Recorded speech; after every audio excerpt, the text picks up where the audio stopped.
So, welcome back to this episode of the Hockey Talk. We're having a good-ass time here in Winnipeg. It's currently 40 below, but, we're enjoying it. We've, been on a bit of a hiatus lately.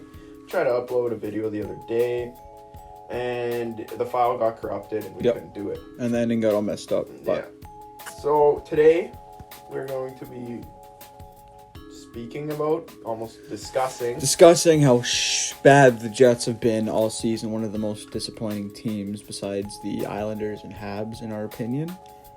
We got a couple of things we wanted to talk about and figured, why not post it on the old tube? So we're going to do that. So currently, the Jets are sitting 6th in the Central Division, which is a very top-heavy division. And, we're not going to take away from them or that. They currently have Colorado in first place with 78 points, St. Louis in second with 66, and Minnesota with 65. And then in fourth, they have Nashville with 64. Who'd have thunked it? Honestly, Nashville on paper should be half decent. They shouldn't be as good as they're playing. But Minnesota, Colorado, and St. Louis are fantastic. Yeah, they are. And have been all year. And currently, the Jets are fighting for a wild card position. I don't know if they'll pull it off, with the way they've been playing lately.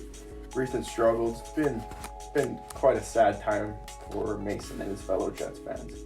True. So the first thing that we're going to talk about on why the Jets have been so bad lately is coaching. And we're not just going to blame the coaches like a lot of people do. Like, Paul Maurice had the guys over 500 by 3 or 4 games when he stepped away. And even him stepping away is a big factor into why the Jets maybe just haven't been what they can be.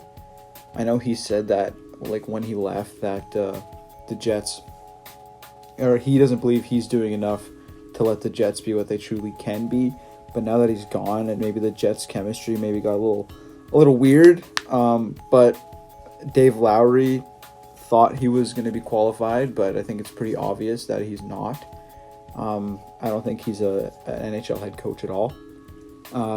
He doesn't really know how to play the Europeans, in my opinion.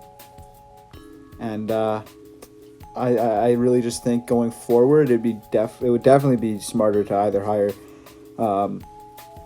somebody that's had head coaching experience at the NHL level, or if they want to stay in the organization, I think Mark Morrison of the Manitoba Moose would be a really smart hire, seeing as he has led that team that hasn't had a steady roster for 2 weeks straight.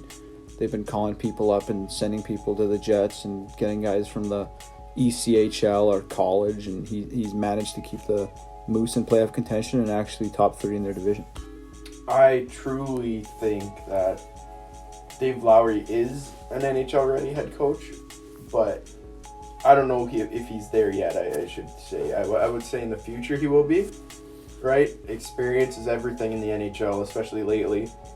And honestly, I wouldn't mind, if they went after someone, even for short term, like John Tortorella is a name that comes up quite a bit.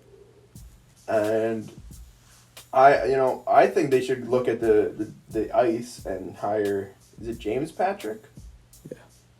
Yeah, I think they could look at the success he's brought to a team that when they got here, they weren't great. Very bad. But now, they're arguably the best team in Canada in junior.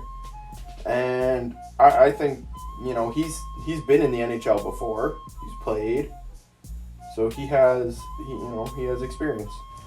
Next on our list, we have goaltending.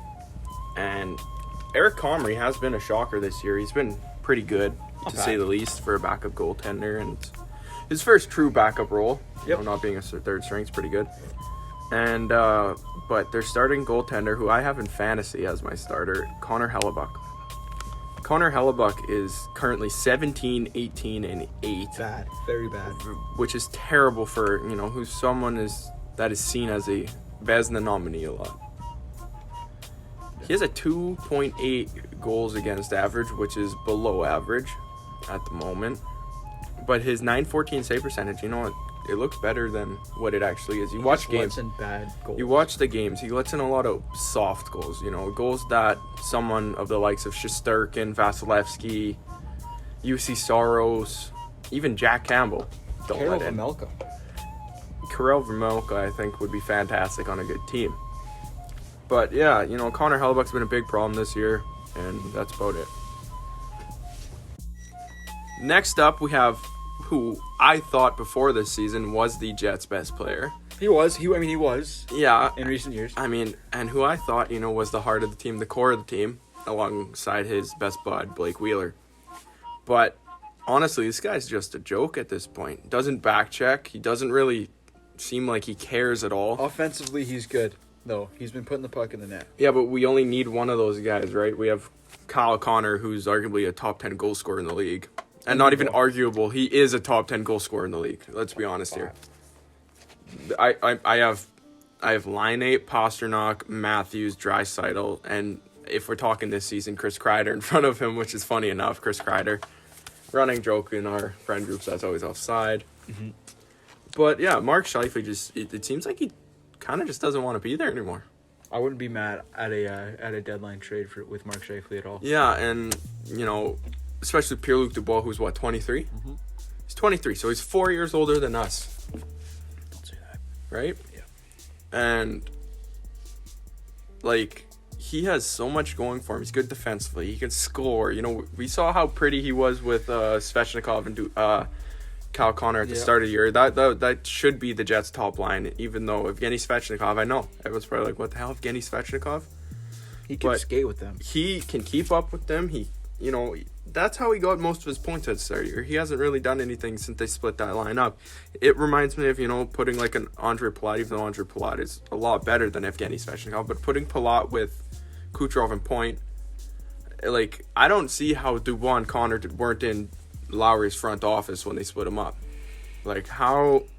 Well, Paul Maurice split him up first. Yeah, and then, whatever. How are you not in the front office? I'm sure they tried. That line was fantastic. It's just, you know... We need Ehlers and Perfetti back, because Perfetti also really worked with that line. It's... Perfetti really did work with that line. That line was sick with It's Perfetti. Just mind-boggling, some of the things the Jets do, and, you know... Back on the Mark Scheifele thing. I personally, everyone was ripping on Wheeler at the start of the year. Was I ripping on Wheeler? Did I ever rip on Wheeler? A little bit. Yeah, a little bit. Not like, you know, some people who are saying, you know, buy him out, you know, trade him. The dude's 5 points under point per game, and what is he, 35, 36? He's 36, 7, 6. Yeah. He's old. He's not young, and he just had his first major injury, right? His leg. Yeah, at least that I can remember. And then that's when they signed him to that contract, because he still has legs under him. Yeah. And he has been a lot more consistent, especially defensively. This is the thing about Mark Scheifele. Offensively, he is fantastic. Defensively, though, he is god-awful. And that's it. That's what we're leaving it on. Thank you for watching. Have a great day. Please subscribe. Love you. Good night, Jim Kite.